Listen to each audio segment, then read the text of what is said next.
ప్రభుత్వం లెక్కలు సరిచేసే పని చేస్తోందా? గత ప్రభుత్వంలో అక్రమాలు జరిగాయంటూ వివిధ అంశాలపై విచారణ జరుపుతున్న ప్రభుత్వం శాఖల వారీగా కూటమి పార్టీలకు బాధ్యతలు అప్పగించిందా? మాజీ మంత్రి జోగి రమేష్ కుమారుడి అరెస్టు ద్వారా టీడీపీ అకౌంట్లో ఓ కేసు క్లోజ్ అయిందా? ఇప్పుడు జనసేన బాధ్యతలు తీసుకున్న బియ్యం అక్రమాలపై నిగ్గు తేల్చుతోందా? కాకినాడ కేంద్రంగా రైస్ మాఫియాను నడిపిన ఓ బిగ్ వికెట్ ని త్వరలో అరెస్టు చేస్తామని మంత్రి నాదెండ్ల మనోహర్ హెచ్చరికల్ని ఎలా చూడాలి? మంత్రి హెచ్చరికలతో ఎవరికి మూడింది?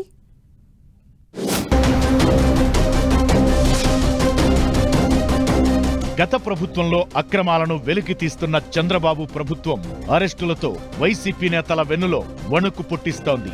విజయవాడలో 5 కోట్ల విలువ చేసే అగ్రిగోల్డ్ ల్యాండ్ స్కామ్ లో మాజీ మంత్రి జోగి రమేష్ తనయుడి అరెస్టు తరువాత civil supplies minister Nadendla Manohar చేసిన హెచ్చరికలు పొలిటికల్ సర్కిల్స్ లో మరింత హీట్ పుట్టిస్తున్నాయి.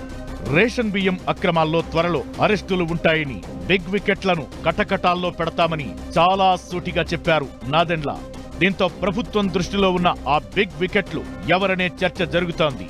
జూన్ 12న రాష్ట్ర మంత్రివర్గం కొలువుదీరిన వెంటనే అదే నెల 28, 29 తేదీల్లో కాకినాడ పోర్టు నుంచి బియ్యం అక్రమ ఎగుమతులు జరుగుతున్నట్లు గుర్తించారు మంత్రి మనోహర్. 2 రోజుల పాటు కాకినాడలో పర్యటించి బియ్యం అక్రమంగా నిల్వ చేసిన గోడౌన్లను సీజ్ చేశారు. పౌర సరఫరాల అధికారులతో విచారణకు ఆదేశించారు. అధికారుల దర్యాప్తులో కాకినాడ కేంద్రంగా కోట్ల రూపాయల విలువైన పీడీఎస్ బియ్యం అక్రమంగా విదేశాలకు తరలుతున్నట్లు గుర్తించారు. ఈ నివేదికలో వైసీపీలోని కీలక నేతల పేర్లు ఉన్నట్లు చెబుతున్నారు. పౌర సరఫరాల అధికారుల నివేదికతో వైసీపీ నేతల అక్రమ బాగోతం తెలుసుకున్న ప్రభుత్వం వెంటనే చర్యలకు దిగాలని భావిస్తోంది. ప్రస్తుతం మంత్రి నాదెండ్ల మనోహర్ టేబుల్పై ఉన్న నివేదిక సీఎం చంద్రబాబు దృష్టికి తీసుకెళ్లి ఆయన ఆదేశాల ప్రకారం యాక్షన్లోకి దిగాలని చూస్తున్నారు మంత్రి మనోహర్.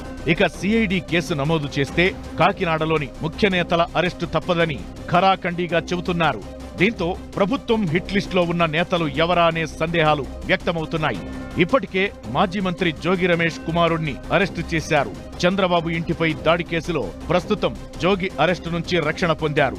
అదేవిధంగా మాజీ మంత్రి కొడాలి నాని, మాజీ ఎమ్మెల్యే వల్లభనేని వంశీపైన కేసులు నమోదయ్యాయి.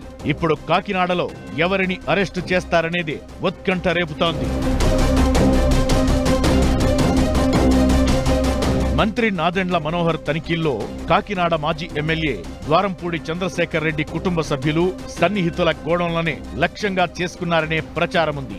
కాకినాడ యాంకరేజ్ పోర్ట్ నుంచి బియ్యం ఎక్స్పోర్టింగ్ లో ద్వారంపూడే ప్రధాన సూత్రధారిగా ప్రతిపక్షంలో ఉన్నప్పుడు టీడీపీ, జనసేన నేతలు ఆరోపించారు. డిప్యూటీ సీఎం పవన్ కూడా విపక్షంలో ఉండగా పలుమార్లు ద్వారంపూడి బియ్యం మాఫియా నడుపుతున్నట్లు ఆరోపించారు.